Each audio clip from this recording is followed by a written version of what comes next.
Bon, et ça, on le branche. Oh, je crois que je me suis trompé. Oh mince. Oh, j'ai fait sauter les plombs de la maison. Je vais me faire... Ah, la lumière est revenue. Bon, on va passer à la suite. Hein.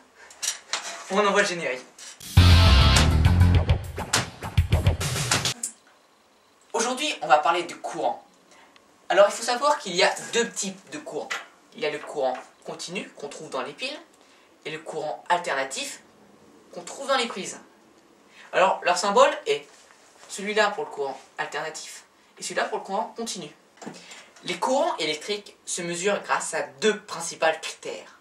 Sa tension en volts et son intensité en ampères. Pour les courants alternatifs, c'est un peu plus compliqué, car on a aussi sa fréquence en Hertz.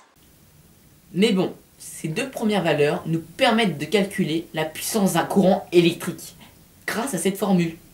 Bon, maintenant, je vais vous parler du courant alternatif. Là, tout se complique.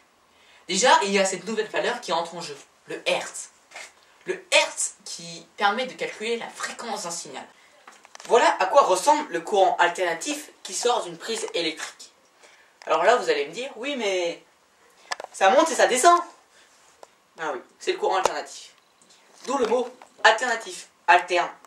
En fait, ce qui se passe, c'est que notre courant alterne entre le plus et le moins. On va prendre un exemple tout simple. Imaginons une prise électrique. Elle va vous donner par seconde une cinquantaine de fois plus dans une borne et moins dans l'autre. Mais 50 fois par seconde, c'est changé. Vous comprenez? C'est compliqué. Grâce à cette formule, on peut calculer la fréquence d'un courant électrique. Alors, notre fameux T, c'est quoi? Alors, c'est pas très compliqué en fait. Hein.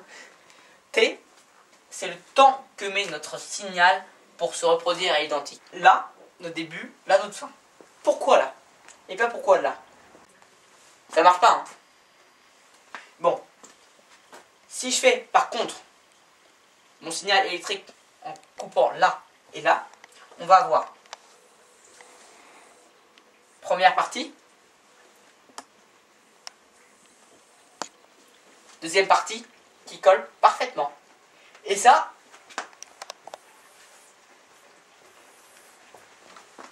tout au long du moment où il y a de l'électricité.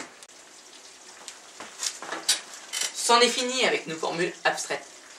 Alors, j'espère que ces vidéos vous ont plu, qu'elles vous ont à peu près permis de vous en sortir avec ce qui est courant continu et courant alternatif.